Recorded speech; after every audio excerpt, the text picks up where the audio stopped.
Olá, olá, seja bem-vindo a mais um vídeo. Hoje eu vou falar sobre poker mais uma vez. E essa aula aqui de poker ela é bem interessante para vocês, eu acho que vocês vão achar ela bem pertinente, porque eu fiz uma coisa muito, mas muito interessante, que foi o seguinte: eu resolvi passar o mês de fevereiro sem estudar nada, sem fazer exercícios, mas mesmo assim eu me foquei no poker. Eu não estudei, não me foquei nessas coisas, então o que eu fiz, certo? Eu decidi simplesmente jogar City Goals e jogar MTTs para ver o quanto eu iria conseguir ganhar no mês. A primeira parte que eu quero dizer para você é o seguinte, cara, foi a maior burrada que eu já fiz na minha vida, tá? Daqui a pouco eu vou trazer os resultados aqui para vocês e por que foi a maior burrada. Olha só, o meu mental ficou muito ruim, cara. Eu comecei a fazer certas jogadas que normalmente eu não faço quando eu estudo, quando eu tenho meus rituais bem trabalhados. Então, minha parte mental ficou ruim praticamente o mês inteiro. Teve um momento bom, mas de forma geral ficou bem ruim. Meus rituais e minhas rotinas estavam horríveis, porque a minha alimentação não estava boa, não estava fazendo exercícios, entre outras coisas. Eu não estava estudando, então um cara que não estuda, geralmente ele não consegue trazer bons resultados, né? E é claro, né? O baralho a gente começa a pensar que tá ruim, a gente começa a jogar tão mal que o baralho parece que tá péssimo pra gente e nada dá certo. E em relação à vida eu percebi também que boa parte da minha vida começou a ficar bem ruim também. Mas eu mantive-me firme porque eu queria trazer os resultados desse mês com tudo de ruim acontecendo comigo.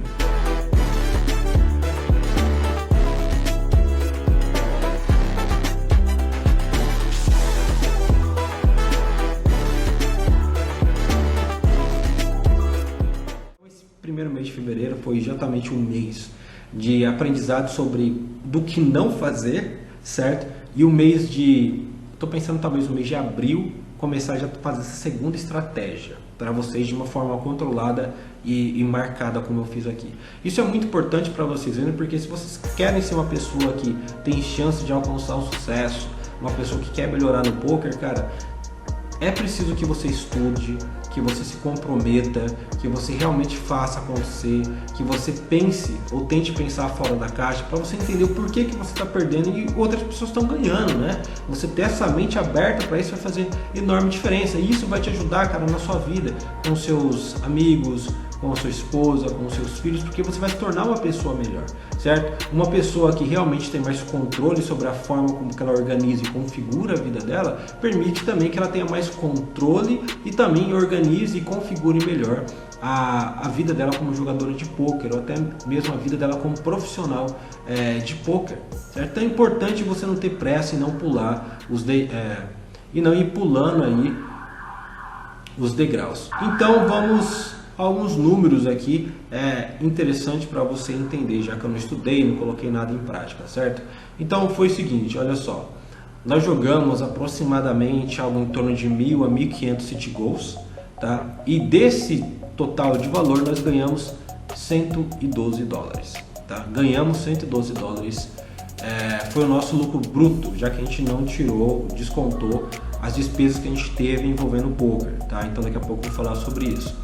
E também nós jogamos o MTT, vários MTTs durante o mês, eu joguei aproximadamente de 1.000 a 1.500 também, então a gente fez aproximadamente de 2.000 a 3.000 jogos no mês de fevereiro, certo? E eu ganhei um total de 623 dólares com os torneios, tá? Então eu joguei os dois, joguei tanto o City Goal quanto o torneio. Então a gente teve um lucro bruto de 735 dólares, certo?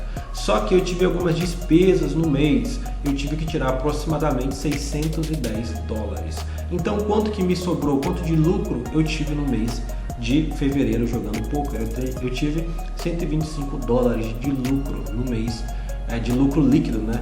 No mês de fevereiro, certo?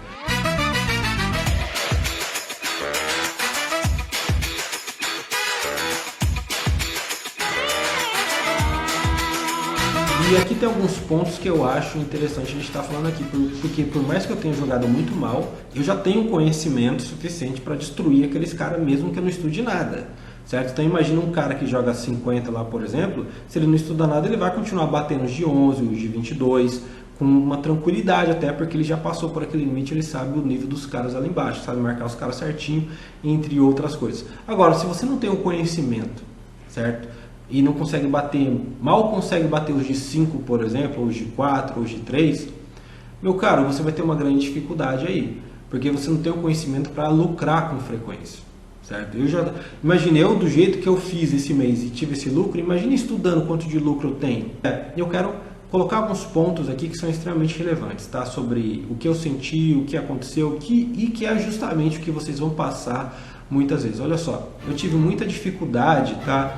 Para acertar muita coisa importante na minha vida. Eu comecei a ter muitos pensamentos sabotadores, eu comecei a me fazer mais de vítima, a reclamar mais, eu comecei a jogar vários torneios fora, vários city goal fora. Quando eu perdia, eu falava, cara, tem muita coisa errada aqui, o baralho está ruim. Eu começava a dar essas desculpas que não estavam me ajudando em nada. Isso acabou me dando muita dor de cabeça durante o mês de fevereiro com esse teste.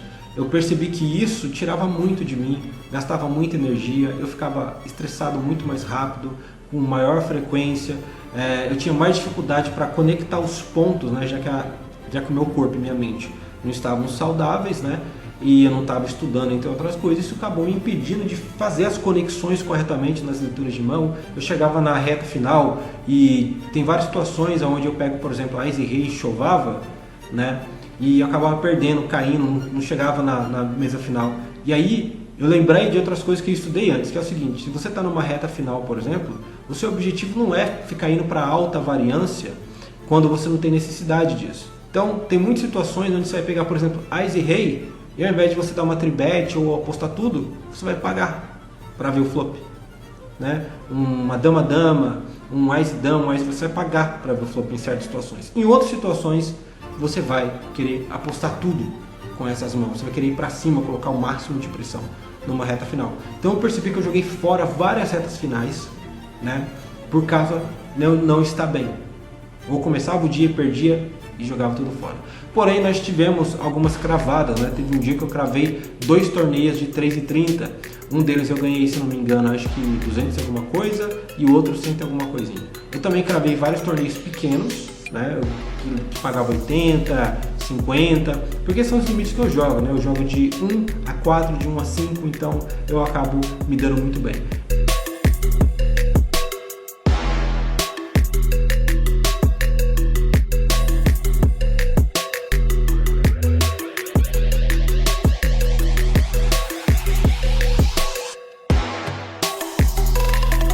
E eu percebi que eu não ficava anotando os jogadores, certo? Eu não marcava os caras na mesa corretamente, eu ignorava isso.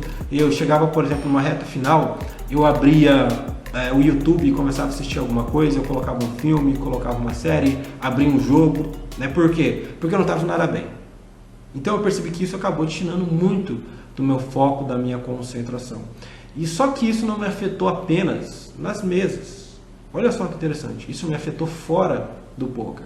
Eu percebi que eu estava mais indisposto com a minha namorada, eu percebi que eu estava mais desmotivado para fazer as coisas, exercícios, alimentação. A casa que eu sou acostumado a limpar, eu comecei a ficar com muita preguiça de limpar, eu deixava para outra semana. Olha só, cara, o nível que eu cheguei, certo? E eu percebi o quê? Que todas essas coisas negativas juntas, elas são extremamente prejudiciais, tanto em relação à vida, quanto em relação às mesas do poker. E esse é o conselho que eu tenho para te dar nesse vídeo. Foi o teste que eu fiz. Eu tive vários aprendizados com esse teste. E se você quiser, você pode fazer um teste. Você pega um mês e joga do jeito que você quiser, né, sem estudar, sem se focar nessas coisas. E no mês seguinte, você tenta fazer o oposto. Tenta estudar bastante, tenta garantir que a sua saúde e o seu mental estão bem, que a sua vida está bem. E você compara os resultados. E você vai perceber que os resultados são bem interessantes. Muitas vezes o que vai acontecer, você vai ter lucro. Você não vai ganhar só 700, você poderia ter ganhado 1.500 ou até mais. Mas porque eu não estava bem, eu não consegui. Mas imagina se eu estivesse bem. Eu teria ganhado esses 1.500. Olha só que interessante. Então, corrigir as coisas que você faz na sua vida, como você configura, como você organiza a sua vida, ela é extremamente importante para que quando você sentar na mesa, você esteja preparado para ganhar dinheiro com poker. Porque se você não está preparado, você não vai conseguir pegar e criar as melhores oportunidades para você. Você vai jogar um monte de oportunidades fora das quais você não jogaria se você estivesse bem. E esse é um conselho para todo mundo que está iniciando. Você quer jogar poker? Pô, legal, excelente ideia. Só que o quanto você está estudando poker, e não apenas estudando poker, porque geralmente quando a gente quer conquistar um objetivo, a gente se foca só em uma coisa e esquece das outras. Por exemplo, tem muita gente que quer ser um profissional de sucesso e esquece todas as áreas que são paralelas, que vão influenciar no seu sucesso como profissional. No poker é a mesma coisa. O que influencia o poker? É isso que você tem que perguntar. Pô, você está ali sentado na frente da tela, certo? Então você tem o seu corpo, a sua mente, o seu psicológico, né? Você tem a sua saúde. Você também tem as pessoas envolvidas com você e o quão equilíbrio elas trazem para a sua vida. Então, quanto mais desequilibrada for a sua vida lá fora, é claro que às vezes você vai conseguir ter mais concentração no poker, porém, isso é uma grande desvantagem para você, porque a pessoa que não tem que lidar com essa pressão do lado de fora, ela tem mais chance de vencer você nas mesas do poker. Tem muito mais chance, porque ela vai estar mais tranquila, mais preparada. O corpo dela vai estar melhor, a mente dela vai estar melhor, isso vai dar uma grande vantagem para ela, tanto nas questões do estudo, quanto nas questões do jogo, quanto nas questões da vida. Então não pense no poker só como, é só um jogo que eu jogo e é muito bom, só isso. Beleza, se você quiser jogar de forma recreativa, nada contra. Agora, se você realmente quer ganhar uma graninha com poker, talvez um dia lá na frente, você fazer disso uma carreira, algo que você possa viver disso e ganhar uma boa grana com isso, então você tem que se preocupar com qual que é o seu método de estudo, você tem que se perguntar, né, como que você está configurando e organizando a sua vida para você ter sucesso no poker, e não apenas isso, para você ter sucesso também fora das mesas do poker, seja com sua família, com seus filhos, com a namorada ou até mesmo sozinho. Você quer conquistar mais coisas, você quer ir além, você não quer ficar só parado ali clicando um botão como se você fosse um robô jogando seu dinheiro fora, certo? É muito interessante você jogar poker, mas é muito mais interessante você jogar poker e ganhar dinheiro com isso. Isso te dá aquela sensação de trabalho feito, de que você está ficando melhor, você gera maior confiança, as pessoas próximas você passam a ter mais orgulho. Pô, imagina ter um mês que você ganha 10 mil reais, cara. O quanto as pessoas próximas a você ficariam felizes com isso. Né? Então perceba que mesmo jogando ruim, eu ainda tive lucro no mês de fevereiro. Agora no mês de abril eu vou fazer um teste oposto. Então daqui a uns 4 ou 8 vídeos vocês vão ter o teste de passar o mês inteiro estudando, me focando e criando uma organização, uma configuração da minha vida para garantir que eu tenha mais sucesso no poker. Será que eu vou ganhar mais do que 735 dólares? Vamos descobrir. É isso, eu te vejo no próximo vídeo e lembre-se, não caia nas minhas mesas que eu vou fazer de tudo para tirar todas as suas fichas. Fica ligeiro. É isso aí, até o próximo vídeo. Muito obrigado.